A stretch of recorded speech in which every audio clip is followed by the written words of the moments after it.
সুপ্রিয় শিক্ষার্থীবৃন্দ, আসসালামু আলাইকুম। আমি আজকে তোমাদের অষ্টম শ্রেণীর তথ্য যোগাযোগ প্রযুক্তি বিষয় নিয়ে আলোচনা করব।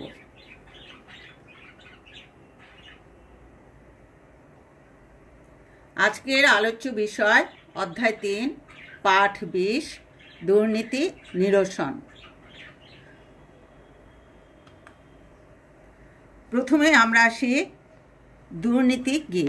দুর্নীতি হলো আমরা যখন কোনো কাজকে সঠিকভাবে সম্পাদন করব না বা সম্পাদিত কাজকে নানানভাবে আমরা কি করব, ওই কাজটাকে বিভিন্ন উপায়ে এটাকে দুর্নীতির আওতায় আনব বা যে নীতি বহির্ভূত কাজ করব, তখনই সেটা হবে দুর্নীতি। পৃথিবীর সব দেশেই কোনো না কোনো ধরনের দুর্নীতি রয়েছে। পৃথিবী থেকে দুর্নীতি কমানোর জন্য সবাই নানাভাবে চেষ্টা করা যাচ্ছে এবং তথ্য প্রযুক্তি দুর্নীতির বিরুদ্ধে প্রথমবার একটা শক্তিশালী হাতিয়ার হিসেবে সবার কাছে পরিচিতি হতে যাচ্ছে। আমরা যে তথ্য প্রযুক্তি ব্যবহার করছি, এই তথ্য প্রযুক্তি ব্যবহার করার জন্য আমরা এখন অনেক দুর্নীতিকে কমাতে পেরেছি বা আমরা বুঝতে পারছি যে কোন জায়গায় কোন জিনিসটা সঠিকভাবে সম্পাদন করা হচ্ছে না। দুর্নীতি করা হয় গোপনে, কারণ কোনো সমাজই দুর্নীতিকে প্রশ্রয় দেয় না। তথ্য প্রযুক্তি প্রথমবার সকল তথ্য সবার সামনে উপস্থিত করতে পেরেছে, কাজে কোথাও কোনো দুর্নীতি করা হলে সেটি সবার সামনে প্রকাশ পেয়ে যাচ্ছে। কাজে এই তথ্য প্রযুক্তি বা আইসিটির যুগে কি হচ্ছে, আমরা কোনো প্রতিষ্ঠানকে যদি দক্ষভাবে চালাতে চাই, আগে যেমন কাগজপত্র ছিল, কাগজপত্র ফাইল ছিল, ফাইলের মাধ্যমে দেখা যেত এখানে হিসাবের গণ্ডগোল করা হতো বা অনেক ধরনের দুর্নীতির আশ্রয় নেওয়া হতো, যেটা কাগজে কলমেই সীমাবদ্ধ ছিল। কিন্তু বর্তমানে আইসিটির যুগে বা তথ্য প্রযুক্তির যুগে এখন আর কাগজে কলমে সেটা সীমাবদ্ধ নেই। এখন দেখা যায় যে এক প্রতিষ্ঠানের কোনো তথ্য আমরা সহজেই অনেক প্রতিষ্ঠান পেয়ে যায় বা অনেকেই আমরা পেতে পারি।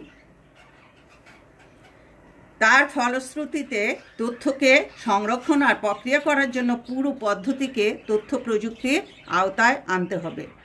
মজার ব্যাপার হচ্ছে, প্রতিষ্ঠান পরিচালনার জন্য তথ্য প্রযুক্তিকে ব্যবহার করা হলো, সেটি একই সাথে দুর্নীতি নিরসনের কাজটিও করে ফেলছে। কারণ তথ্য প্রযুক্তিকে কি করা হচ্ছে, একটা প্রতিষ্ঠান পরিচালনার অংশ হিসাবে ধরা হচ্ছে বা তথ্য প্রযুক্তি ব্যবহার করে একটি প্রতিষ্ঠানকে পরিচালিত করা হচ্ছে। যখন এই প্রযুক্তি ব্যবহার করে একটি প্রতিষ্ঠানকে পরিচালিত করা হচ্ছে, তখন এই প্রতিষ্ঠানে কি হচ্ছে বা কোন কাজে কতটুকু ব্যয় করা হচ্ছে বা কোন কাজটা সঠিকভাবে করা হচ্ছে কিনা, এই জিনিসগুলো সবার চোখের সামনে ধরা পড়ছে। তখনই কি হচ্ছে যে দুর্নীতি করার বা নীতি বহির্ভূত কোনো কাজ করার সুযোগ তেমন একটা থাকছে না, যেহেতু তথ্য প্রযুক্তি ব্যবহার ফলে সবাই এটা চোখের সামনে দৃশ্যমান হচ্ছে। সম্পূর্ণ অন্যভাবে কি করছে, দুর্নীতিকে প্রকাশ করে দিচ্ছে। অর্থাৎ এক হিসেবে প্রতিষ্ঠানের কাজও সঠিকভাবে হচ্ছে, আবার দুর্নীতিকেও প্রচার করা হচ্ছে বা প্রকাশ করা হচ্ছে যদি তারা কোনো অনিয়ম করে থাকে। কোনো প্রতিষ্ঠানের কোনো অনিয়ম বা অনিয়মিত কাজকেই বলা হচ্ছে দুর্নীতি। দুর্নীতি আর্থিক লেনদেনের ক্ষেত্রেও হতে পারে, আবার রাজনৈতিক ক্ষেত্রেও হতে পারে। তথ্য ভাণ্ডারে যখন কোনো আর্থিক লেনদেন করা হয়, তখন তথ্য প্রযুক্তি ব্যবহারের ফলে সেটা কি হয়, তাদের নিজস্ব তথ্য ভাণ্ডারে চলে যায় এবং সবার চোখের সামনে সেটি চলে আসে। সে কারণে দুর্নীতিপরায়ণ ব্যক্তি কিংবা প্রতিষ্ঠান অনেক সময় তথ্য প্রযুক্তি ব্যবহার করতে চায় না। কেন চায় না? কারণ সার্ভারে এটা জমা থাকবে বা তথ্য ভাণ্ডারে এটা জমা থাকবে। তখন কি হবে, এই তথ্য ভাণ্ডার থেকে যে কেউ এই তথ্য সবার সামনে প্রকাশ করতে পারবে। এই জন্য অনেক প্রতিষ্ঠান কি করে, এই তথ্য প্রযুক্তি ব্যবহার করতে চায় না। কিন্তু তথ্য প্রযুক্তি ব্যবহার করা যেমন নিজের প্রতিষ্ঠানের জন্য প্রয়োজন, তেমনি নিজের দেশের এবং সমাজের জন্য মঙ্গলকর। যেমন ধরো এখানে তোমরা একটা ছবি দেখতে পাচ্ছ, ই টেন্ডার পোর্টাল। তোমরা বা আমরা এই ই টেন্ডার পোর্টাল বলতে আমরা কি বুঝবো? এই ই টেন্ডার, ই হলো ইলেকট্রনিক। যখনই কোনো শব্দের আগে তোমরা ই দেখবা তখনই বুঝবা যে এটা হলো ইলেকট্রনিক, অর্থাৎ তথ্য প্রযুক্তির সাহায্যে চলছে। ই টেন্ডার, টেন্ডার কি? তোমরা অনেকেই মনে প্রশ্ন জাগবে যে টেন্ডার কি। টেন্ডার হলো কোনো সরকারি প্রতিষ্ঠান হোক বা কোনো বেসরকারি প্রতিষ্ঠান হোক বা কোনো প্রাইভেট প্রতিষ্ঠান হোক, সেখানে কি করা হয়, একটা বড় প্রতিষ্ঠানে কোনো কিছু কেনাকাটার জন্য বা ক্রয় করার জন্য কিছু প্রক্রিয়া করতে হয় বা প্রক্রিয়া সম্পন্ন করতে হয়। সেই প্রক্রিয়া সম্পন্ন করার জন্য টেন্ডার ডাকতে হয়, অর্থাৎ কয়েকজনকে বলা হয় যে যেমন আমি তোমাদের ছোট্ট একটা উদাহরণ দিচ্ছি, যেমন আদমজি স্কুলে কিছু কম্পিউটার ক্রয় করা হবে। তখন কি করা হলো, 10টা কম্পিউটার ক্রয় করা হবে। এখন 10টা কম্পিউটার কে ক্রয় করে দিবে? আমি তো ইচ্ছা করলেই প্রতিষ্ঠানের কম্পিউটার ক্রয় করতে পারি না। তখন কয়েকজনকে বলা হবে বা একটা বিজ্ঞপ্তি দেওয়া হবে যে আদমজি স্কুলে 10টি কম্পিউটার ক্রয় করা হবে। এটা আগে কি করা হতো, পেপারে দেওয়া হতো বা বিজ্ঞপ্তি আকারে, বিজ্ঞপ্তি আকারে এই যে স্কুলের যে একটা ঘর থাকে বা একটা নোটিশ বোর্ড থাকে, সেই নোটিশ বোর্ডে সেটা দেওয়া হতো।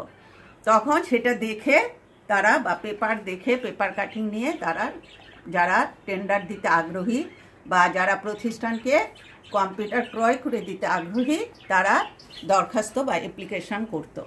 কিন্তু এখন এই ইলেকট্রনিক যুগে বা আইসিটি তথ্য প্রযুক্তির যুগে এখন আর এগুলো হাতে হাতে করা হয় না, এখন সব কিছুই কম্পিউটারের মাধ্যমে করা হয়। অর্থাৎ যে প্রতিষ্ঠানের ওয়েবসাইট আছে সেই প্রতিষ্ঠানের ওয়েবসাইটে বিজ্ঞপ্তি দেওয়া হয়, সেই বিজ্ঞপ্তি দেখে তারা কম্পিউটারে বা অনলাইনে কি করে টেন্ডার সাবমিট করে।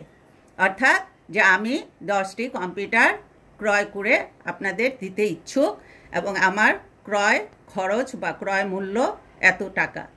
তখন আরেকজনও দিবে যে আমি ক্রয় করে দিতে চাই, আমার ক্রয় মূল্য এত টাকা। এইভাবে হয়তো 4-5 জনে কি করবে, টেন্ডার দিবে বা তারা তাদের নাম ঠিকানা সহ কম্পিউটারের সব ইন ডিটেলস যা আছে সব লিখে তাদের মূল্য নির্ধারণ করে অনলাইনে সেন্ড করে দিবে। তখন কি করবে প্রতিষ্ঠান, যার বাজার মূল্য বা ক্রয় মূল্য কম তাকে ডাকবে এবং তাকে ডাকা হলো যে, এবং সবাই এটা যারা যারা এই টেন্ডার সাবমিট করলো তারা সবাই কিন্তু এটা দেখতে পাবে, এটা ওপেন থাকবে। তখন এটাকেই বলা হয় যে স্বচ্ছতা থাকলো বা জবাবদিহিতা বা দুর্নীতি মুক্ত থাকলো। তো এইভাবেই এটা হলো একটা ই টেন্ডার পোর্টাল। অর্থাৎ এই ই টেন্ডার পোর্টালের সাহায্যে বা এই টেন্ডার পোর্টালে এইভাবেই কি করে সরকারি কাজগুলো হয়ে থাকে। এটা বাংলাদেশের না, এটা ইন্ডিয়াতে। দেশেরও ই টেন্ডার পোর্টাল আছে, ওটা আমরা পরবর্তী ক্লাসে তোমাদের দেখায় দিব। আবার ধরো যে সমস্ত কাজে অনেক টাকা ব্যয় করতে হয় সেগুলো কিভাবে করতে হয়, প্রত্যেক দেশেই তার একটা সুনির্দিষ্ট নিয়ম আছে। প্রচলিত নিয়ম অনুযায়ী এই কাজগুলো টেন্ডারের মাধ্যমে করা হয়, অর্থাৎ কাজের বর্ণনা দিয়ে বিজ্ঞপ্তি প্রকাশ করা হয় এবং আগ্রহী প্রতিষ্ঠান কত টাকার বিনিময়ে সেই কাজ করতে পারবে সেটি লিখিতভাবে জানায় এবং কর্তৃপক্ষ সবচেয়ে সাশ্রয়ী মূল্যে কাজটি করার জন্য কাউকে বেছে নেয়। এক সময় দুর্নীতিপরায়ণ প্রতিষ্ঠান এই বিষয়গুলোতে হস্তক্ষেপ করত, ভয়ভীতি দেখিয়ে অন্যদের সুযোগ না দিয়ে জোর করে নিজেরাই কাজ করার চেষ্টা করত। আজকাল ই টেন্ডারিংয়ের মাধ্যমে এগুলো করা হয় এবং কোনো মানুষ সরাসরি মুখোমুখি না হয়ে শুধু তথ্যগুলো নেটওয়ার্কের মাধ্যমে সরবরাহ করে এবং পুরো প্রক্রিয়াটি সম্পূর্ণ করা হয় বলে কারো দুর্নীতি করার সুযোগ তেমন একটা থাকে না বা দুর্নীতির সুযোগ অনেক কমে গিয়েছে। নেক্সট স্লাইডে দেখো আমরা আসি ই কমার্স। ই কমার্স কি তোমরা অবশ্যই নাম শুনে বুঝতে পারছো, ইলেকট্রনিক কমার্স। অর্থাৎ তথ্য প্রযুক্তির সাহায্যে আমরা যে ব্যবসা বাণিজ্য করে থাকি। তাহলে আজকাল তো তোমরা এখন ঘরে বসে আছো, তোমরা সবাই জানো আমরা কিন্তু এখন সবাই অনলাইনে পণ্য কিনছি, অনলাইনেই প্রোডাক্ট কেনা বেচা করছি, কিনছি এবং বিক্রিও করছি। তাহলে এই যে অনলাইনের সুবিধা, যদি অনলাইনের সুবিধা না থাকতো তাহলে করোনাকালীন সময় আমরা কিন্তু কিছু কেনা বেচা করতে পারতাম না, তাই না? আমরা তো এখন বাহিরই হতে পারছি না। তোমরা তাহলে দেখো, এই যে এখানে আমার দেশ ই শপ একটা অ্যাপ আছে, এই জায়গায় ফেসবুক, গুগল প্লাস, ইউটিউব, এগুলো সবই কিন্তু কমার্স বা বাণিজ্যের কাজে ব্যবহৃত হচ্ছে। আগে কি ছিল দেখো, আমাদের দেশে যারা বিক্রি করার জন্য কোনো পণ্য তৈরি করে কিংবা কোনো কিছু উৎপাদন করে তারা অনেক সময়ই সেগুলো ক্রেতার কাছে সরাসরি পৌঁছাতে পারতো না। হয়তো দেখা যেত যে কোনো মেলা হতো যখন, তখন মেলায় স্টল নিত, স্টল নিয়ে তখন যার যার পণ্য বা প্রোডাক্ট সেই স্টলে প্রেজেন্ট করতো বা উপস্থাপন করতো, প্রদর্শন করতো। তখন সেখান থেকে আমরা বিভিন্ন পণ্যের পরিচিতি পেতাম। কিন্তু এখন স্টল ছাড়া আমরা কিন্তু বিভিন্ন অ্যাপের মাধ্যমে আমরা অনলাইনেই বিভিন্ন প্রোডাক্টের পরিচিতি পাচ্ছি। একসময় দালাল পণ্য উৎপাদনের কারের কাছ থেকে কম দামে পণ্যগুলো কিনে বেশি দামে ক্রেতার কাছে বিক্রয় করত। তখন কি করতো, মিডিয়া থাকতো, যেমন যারা জমিতে ফসল চাষ করছে বা যারা একটা কারখানায় পণ্য উৎপাদন করছে, তখন এটা কি করতো, একটা মিডিয়ার সাহায্যে বা একটা দালালের সাহায্যে সেটা ক্রেতার কাছে বেশি দামে বিক্রয় করত। এই দালাল কিছু লাভ নিত আর ক্রেতাকে বেশি দামে পণ্যগুলো ক্রয় করতে হতো। এতে ক্রেতা ক্ষতিগ্রস্ত হতো এবং পণ্য উৎপাদনকারীরাও ন্যায্য মূল্য পাইত না। তথ্য প্রযুক্তি এবং ইন্টারনেটের কারণে এই দালাল শ্রেণীর মানুষের সাহায্য ছাড়াই পণ্য উৎপাদনকারীরা সরাসরি ক্রেতাদের কাছে তাদের পণ্য বিক্রি করার সুযোগ পাচ্ছে। পণ্য বিক্রি করার জন্য কোনো দোকান বা শোরুমেরও প্রয়োজন হচ্ছে না, কোনো গুদামে সেগুলো রাখতেও হচ্ছে না। কাজে কোনো অর্থ বা সম্পদের অপচয় হয় না বলে উৎপাদনকারী বা ক্রেতা দুজনেই লাভবান হচ্ছে। পৃথিবীর অনেক ক্ষমতাশালী দেশ বা প্রতিষ্ঠানও তাদের ক্ষমতার কারণে এই পৃথিবীর নানা দেশে নানা ধরনের অবিচার করে থাকে। যুদ্ধ বিগ্রহ শুরু করে এবং সাধারণ মানুষ নানা ধরনের বিপর্যয় এবং দুঃখ দুর্দশার মুখোমুখি হচ্ছে। এর পিছনে হয়তো কোনো অবিবেচক স্বৈরশাসক কিংবা নীতিহীন রাষ্ট্রপ্রধান বা নেতৃবৃন্দের সিদ্ধান্ত কাজ করছে।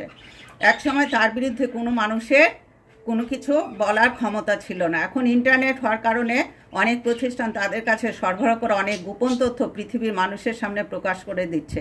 এটি আইনসম্মত না হলেও বা এই বিষয়ে অনেক বিতর্ক থাকলেও পৃথিবীর সাধারণ মানুষ প্রথমবারের মতো রাষ্ট্রের বড় বড় অপকর্ম কিভাবে করা হচ্ছে সেই সম্পর্কে ধারণা পাচ্ছে। উইকিলিক্স নামক একটি প্রতিষ্ঠান এই ধরনের কাজ করে সারা পৃথিবীতে আলোড়ন সৃষ্টি করেছে। বড় বড় রাষ্ট্র পর্যন্ত নেটওয়ার্ক ভিত্তিক ছোট ছোট এই ধরনের সংগঠনকে সমীহ করতে শুরু করছে। অর্থাৎ বড় বড় রাষ্ট্র এই উইকিলিক্স জাতীয় যে নেটওয়ার্ক ভিত্তিক সংগঠন আছে তাদেরকে কি করছে, সমীহ করছে, অর্থাৎ তাদেরকে মেনে চলছে। কারণ তারা যদি তাদের গোপন তথ্য প্রকাশ করে ফেলে তখন কি হবে, তাদের অনেক কিছু প্রকাশ পেয়ে যাবে সাধারণের সামনে, তাদের মূল্যবোধ কমে যাবে, মূল্য কমে যাবে, তারা কারো উপর কি অধিকার খাটাতে পারবে না। এই জন্য তারা কি করছে, এদের এই উইকিলিক্স জাতীয় যে নেটওয়ার্ক ভিত্তিক প্রতিষ্ঠান আছে তাদেরকে সমীহ করছে বা মেনে চলছে। তাহলে তোমরা আজকের আলোচনায় কি বুঝতে পারলা, যে পাঠ 20-এ দুর্নীতি কিভাবে আমরা নিরসন করতে পারবো, দুর্নীতিকে সেই সম্পর্কে আলোচনা করলাম। টেন্ডারিং, কমার্স, উইকিলিক্স এগুলো সম্পর্কে তোমাদের ধারণা দিলাম। আজকে আমার আলোচনা এখানেই সমাপ্তি। ধন্যবাদ সবাইকে।